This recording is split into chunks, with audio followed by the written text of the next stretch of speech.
سلام ملګرو، نن مو یوې ډېرې مهم موضوع ته پام راړوم. داسې یو مسله چې په میلیونونو افغانان اغېزمنوي. نن د هوا ککړتیا په اړه له تاسو سره خبرې کوم. څه کولی شو چې د هوا ککړتیا کمه کړو؟ د افغانستان د هوا کیفیت یوه لویه اندېښنه ده. په سړو میاشتو کې د تودوخې لپاره د لرګیو، ډبرو سکرو او مصنوعي موادو سوځول د ککړتیا په کچه کې لوړوالی راوستی. یوازې په 2014 کال کې د هوا ککړتیا په افغانستان کې څه د پاسه 51,600 مړینې لامل شوی. دا یو حیرانوونکی شمېر دی. افغانستان د نړۍ په کچه د هوا ککړتیا په برخه کې تر ټولو متاثر شوي هیوادونو کې ځای لري. د اوبو ککړتیا بله مهم مسله ده. چټک ښاري کول، د کثافاتو د ضایع کولو او کنټرولولو ناکافي سیستمونه او صنعتي فعالیتونه د اوبو سرچینې ککړوي.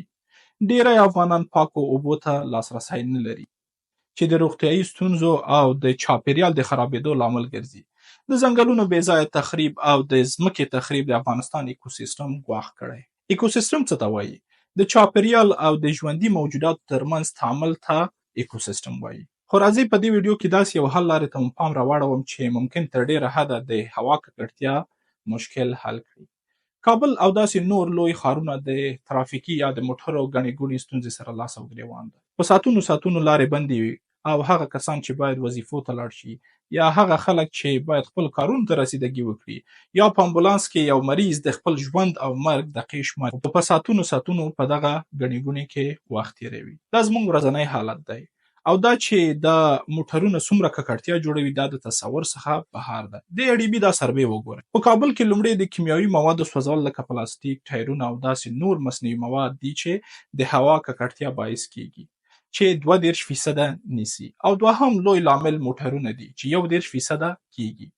بیا نور علتونه دي او دا فیصدي د ډېرېدو په حالت کې ده او کمیږي نه.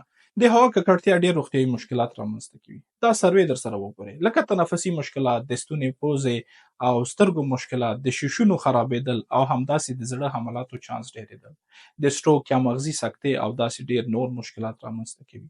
راځئ چې د دغه مشکل علتونه معلوم کړو او بیا یې حل لارې پیدا کړو. لومړی د نفوس ډېرېدل او ښاري کېدل یا urbanization کېدل یو له لاملونو څخه ده چې ککړتیا رامنځته کوي. دوهم د سړکونو محدود ظرفیت. هغه سړکونه چې لسیزې وړاندې ډیزاین شوي وي د نن ورځې د ترافیکي حجم ظرفیت نه لري. دریم د عامه ترانسپورت نشتوالی. د عامه ترانسپورت نشتوالی خلک مجبوروي چې په شخصي موټرو کې تګ راتګ وکړي. دلته یې مثال لیدلی شئ چې څنګه عامه ترانسپورت د بیروبار کمولو کې مرسته کولی شي. دا ویډیو وګورئ. لومړی 200 کسان په 170 موټرو کې، بیا د موټرو نه بغیر، بیا د بایسکلونو سره، بیا په بسونو کې او آخر کې په میټرو یا ټرین کې. دا ویډیو دا ثابتوي چې عامه ترانسپورت څومره ګټور تمامېدلی شي. او څلورم او وروستی علت ده غیر قانوني پارکینګونه.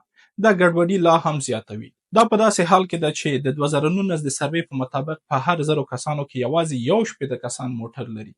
که چیرته دا نمبر ډیر شي نو دا ستونزه به نوره هم زیاته شي. د دغو ټولو ستونزو یوه اسانه حل لار شتون لري: د موټرو بندول. What؟ د حیرانۍ خبره نه ده، دا په ډېر پرمختللو هیوادونو کې عملي شوی او دا په افغانستان کې نوره هم ډېر موثر تمامېدلی شي. که چیرته د موټرو پر ځای خلک د بسونو څخه، میټروګانو څخه، متاسفانه چې موږ میټروګانې په افغانستان کې نه لرو، خو کولی شو چې د بسونو څخه یا د بایسکلونو څخه استفاده وکړو او یا هم پیاده ګرځي یا پیاده ګرځېدل غوره. د هوا ککړتیا او د ګڼې ګوڼې څخه په ډېرو اسانۍ مخنیوی کولی شو که دغه موږ عملي کړو. ستاسو په ذهن کې به اوس یو سوال رامنځته شي. دا نو امکان لري چې دا ټول خلک په بسونو کې، په بایسکلونو یا هم پیاده ګرځۍ باندې یو ځای څخه بل ځای ته سفر وکړي. د حل لارې لپاره یو پروسه تعقیبوو چې هغه موږ د حل لارې ته رسوي تر څو چې خپل ښار پاک وساتو. لومړی د ښار مصروفه او بیروبار ځایونه باید په نښه شي او هغه ځایونو کې د موټرو تګ راتګ بند شي. یعنې یو مثال یې کیدای شي هغه بیروبار مارکیټونه چیرته چې په زرګونو خلک هره ورځ ځي راځي، چې د هغه له امله بیروبار ډیریږي. دوهم قدم کې هغه سړکونه په نښه شي چې د موټرو بیروبار پکې کم لیدل کیږي، او بیا همدا سړکونه د خلکو تګ راتګ لپاره وکارول شي. دا په پرمختللي هیوادو کې لا د مخه عملي شوی. راځئ چې یو څو مثالونه یې راواخلو.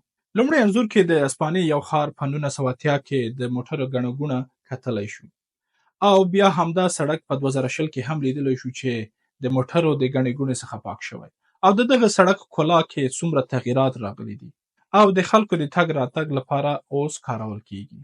بل مثال یې د نیویارک ښار د ټایم سکویر ګورو چې مخکې او وروسته د موټرو بندولو څخه ګورو چې د خلکو پر مخ خلاص شوی او اوس خلک په ارامۍ سره په دغه سړکونو کې قدم وهي. بل انځور د پولنډ ښار یو سړک ګورو په 2013 کې او بیا په 2022 کې. همداسې د لاس انجلس ښار یو سړک ګورو چې یوه برخه د سړک د خلکو د ناستې او تګ راتګ لپاره کارول کیږي. بل د سان فرانسیسکو ښار یو سړک ګورو چې دلته هم یوه برخه د سړک د موټرو لپاره بند شوی او د خلکو ناستې لپاره کارول کیږي. د پولنډ یو بل سړک په 2019 کې او بیا په 2023 کې. دا به څومره ښه شي که د ښار د ښکلا ډیرولو لپاره د خلکو د تګ راتګ او ناستې پاستې لپاره او د دود او د موټرو څخه د جوړ شوي ککړتیا کمولو لپاره بعضې سړکونه او ګڼه ګوڼه ځایونه په نښه او دا د حل لاره عملي شي. نو اوس به تاسو دا ووایئ چې دا خو امکان نه لري چې ټول د یو ځای څخه بل ځای ته په خپلو لاړ شي. نو د هغه حل لاره دا ده چې دولت باید په عامه ترانسپورټ ډیر سرمایه گذاري وکړي. لکه بودیجې ته په کتو په عامه ترانسپورټیشن سرمایه گذاري وشي. بسونه او همداسې نوره طریقې چې د خلکو د وړلو راوړلو لپاره کارول کیدی شي هغه جوړ شي. بل په بیروبار ځایونو کې د پارکینګونو لپاره فیسونه وټاکل شي. له دې سره به ډېر خلک وهڅول شي ترڅو چې د عامه ترانسپورټ څخه استفاده وکړي کله چې د پارکینګونو دغه فیسونو څخه خبر شي. او طبعا چې د ښار څخه بهر سفرونو لپاره د موټرو کارول ضرور کار دی. افغانستان د ککړتیا پر وړاندې له یوې سختې مبارزې سره مخ دی. خو هیله شته موږ ته اړتیا ده چې هڅه وکړو د خلکو ترمنځ د چاپیریال د ساتنې په اړه پوهاوی لوړ کړو او داسې نور د حل لارې وموندل شي چې له هغه سره خپل ښار پاک وساتو او د وګړو صحت لومړیتوب وګڼو. راځئ چې د خپل چاپیریال د ساتنې او د انسان د هوساینې د ښه کولو لپاره په ګډه کار وکړو. مننه د ملتیا څخه.